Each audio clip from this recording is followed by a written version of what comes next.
Hey there, gang, and welcome to a new day. How's that Bible reading going? How's that time with Jesus? You know, we're in like week 7 or 8 of this whole social distancing thing, if you can believe it. And by now, some habits have probably really formed. You've got new rhythms and new routines. You're settling into a new way of living. I really hope that time with Jesus has become a part of that rhythm, that making time to be with Christ has been a habit that you're forming.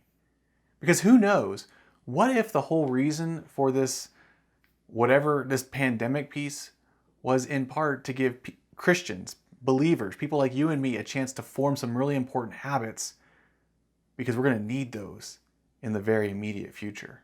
So yeah, are you reading, asking questions, noting, summarizing, obeying, and meditating? Man, I sure hope so. I mean, that's why we're doing this thing, right? I'm not giving you like the scholar's version. I'm not preparing a sermon for you every time I do this. Rather, I'm just showing you what I did myself as I read and asked questions and summarized, or noted and summarized and obeyed and meditated. So yeah, you know what? Let's do this. Let's do it together. Let's get into the Word.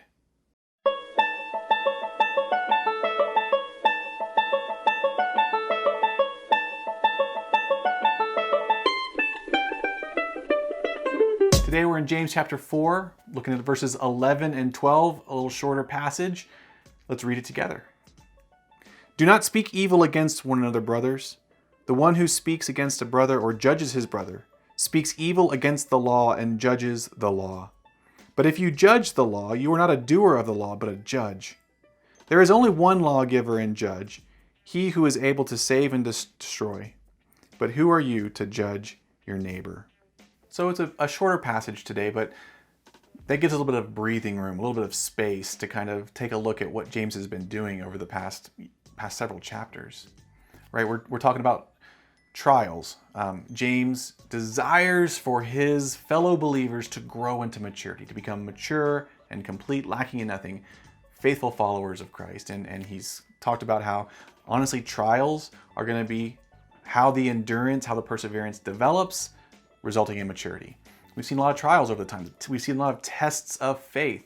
How are you going to treat other people? How are you going to speak to other people? How are you going to treat your faith? Are you just going to sit back and believe only, or are you actually going to really believe it and do something about it? We've talked a little bit about what drives you. Is it a desire for godly wisdom, or is it jealousy and selfish ambition? Are we seeking unity? Are we seeking disunity? And even this past week, as we started chapter 4, what's your relationship to the world going to be like? Like, are you going to use God to get God's stuff, or are you going to desire God and go after Him more and more? What's interesting is that throughout these trials, there's been some common threads. We talked a little bit about it, the whole idea of James cares about unity here. He cares about interpersonal relationships. And for a mature Christian, you know, there are going to be some things that when we seek God and His wisdom, when we act in mature ways, it's going to bring people together. Alternatively, when we act immaturely, when we choose against godly wisdom, it's going to lead to dissension. And we've got this, like, dissension is the result. Whenever you're like, I'm going to get what's mine, whenever my passions are what's ruling me and my desire for whatever it is, well, it's going to break people apart. That's James chapter 4, the beginning of chapter 4. And especially if it's jealousy or selfish ambition that are driving me, it's going to break the community apart. That's the end of chapter 3. And you think about, well, if I use my tongue, the tongue that's designed to bless God, if I use it to curse people, my brothers and sisters in Christ, what's the effect going to look like? If I show partiality, if I choose not to do what I need to do, what I know God's asking me to do because I'm complacent in my faith, well, in all those things, I'm not helping community, I'm hurting community. Do you see the trend? Do you see the thread? And so here in 11 and 12, James, having dealt with the root of the issue, which is our passions, our inordinate passions and desires, well, now he gets into, here's another piece of fruit. Here's another result whenever you choose to live this way, is that you're going to speak evil against brothers and sisters in Christ.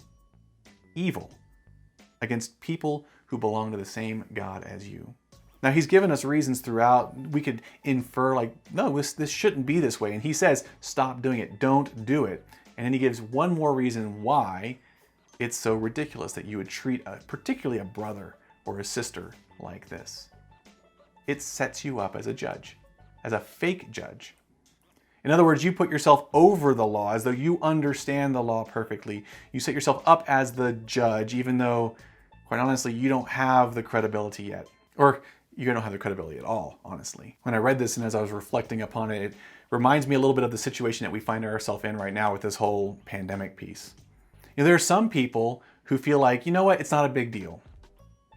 And so when they see people making it a big deal and enforcing rules and wearing masks and whatnot, there's a sense of like, oh, those silly people over there, they're so foolish.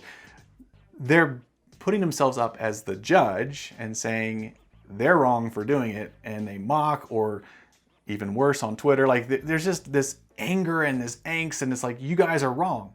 Alternatively, for those who are taking it really seriously, they look at those who aren't taking it seriously, like they're taking a walk and they see a bunch of teenagers playing spike ball in the park, and there's that whole like, they shouldn't be doing that. They're breaking the rules. They're not. They're hurting other people, and in fact, they might even call the cops and be like, "Hey, these kids are breaking the quarantine," or whatever it might be. They're standing in as judges. They're saying, "I know the law better than you." Just think about it. When we're able to get back together, which Lord willing is going to be soon, these kind of attitudes are going to be going on in our hearts. Like if we get together in groups of 50 or 100 and we're asked to wear masks, those who wear masks are going to look at those who don't wear masks, and even if they're brothers and sisters in Christ, they're going to get angry at them. They're going to stand in judgment. They're going to maybe even speak evil. Did you see what they did? They don't care about the community at all. Gossiping about one another in the community of God. Or those that don't wear masks are going to see those that do wear masks and be like, wake up, sheeple. It's all a bunch of hooey. And in the same way, they're standing in as judges. They're speaking evil against their brother and sister. This ought not be so. I mean, really, what good does it do? What good does it do? Let's say you speak evil to your brothers against your brother and sister. They never hear about it. Nothing ever changes. All you've done is gotten all worked up yourself, and it hasn't affected them in any way. Let's say they do hear about it, or maybe you do go up to them and confront them face to face. They're just going to get angry. They may not make any changes. All it's done is you've not helped the situation in any way. And that's where, like, as I think about this passage and I reflect on kind of what it means for me as a believer, at best, the only person I can control is myself. Why speak evil against a brother and sister when I can't control them? I can at best control myself. And they are a brother or sister in Christ. What if I was to give them the benefit of the doubt? What if I was to give them the same respect and benefit that I would want them to give me? There's a saying that goes around, we judge other people based on their actions. We judge ourselves based on our motives. And it's really true. I don't know how many of you guys can drive, but like if you're driving along the highway and someone cuts you off, I don't. For me, I'm a fairly aggressive driver. All of a sudden, I'm just like, they did that on purpose. They're trying to get in my way. Like if you just get really angry at them and you judge them based on their action. But then if you do the same thing, well, it's like, well, I didn't mean to do it. I need to get over right now. What's funny is, in fact, one of my common things is if you had thought ahead, you would have known that you needed to turn left and you would have gotten over like 3 miles ago. But then I have to get over immediately and I'm like, I'm sorry.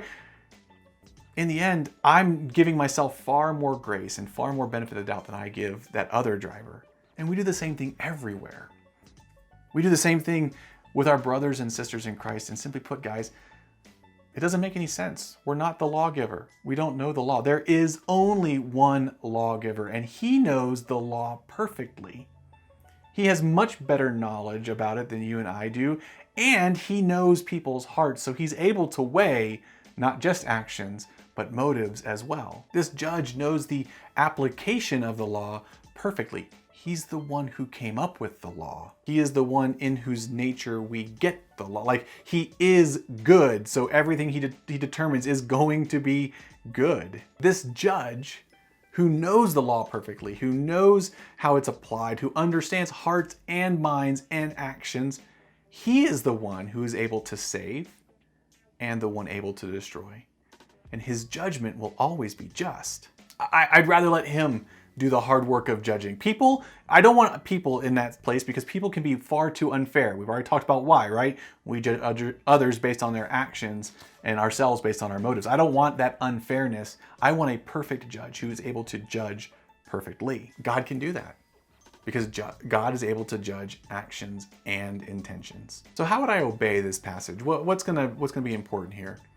You know, I think that there's a lot for us because gossip can be a big deal. We don't always call it gossip, but when we speak about other people without them knowing, when we harbor grudges or hurt against someone else, like we can really speak evil. So next time I make a comment or the next time I speak about someone, I want to be paying attention to this. Like, am I standing as a judge here? Do I know the whole story? And even if I do know the whole story, do I really know the whole story? What if I was to let God be the judge in this situation? And I, as a brother in Christ, speaking about another brother or sister, what if I just give them grace and give them the benefit of the doubt and speak encouraging things about them, build them up? Before I open my mouth or before I let thoughts get in my head, what if I took a moment to pause and remember who the judge really is, who the lawgiver really is, and how much grace he has shown me, how much he has loved me and how much he has forgiven me? What if I was to stop and remember the gospel in that moment and let that be what directs my thoughts in the immediate future about that person or my speech to that person? What if my words were full of grace, appropriate for the season, meant to help rather than to harm? So yeah, short passage today. There's a good bit about who God is, a good bit about who you and I are. There's a lot of opportunity for us to obey in this. Meditate on this passage today. Take the time to read. And yeah, there's probably more in here, more we could talk about, but this is kind of where God took me in my own time as I read and asked and noted and summarized and obeyed and meditated myself. Go and do it yourself, friends. Whatever it takes, take one small step closer to Jesus today. We'll talk to you again soon.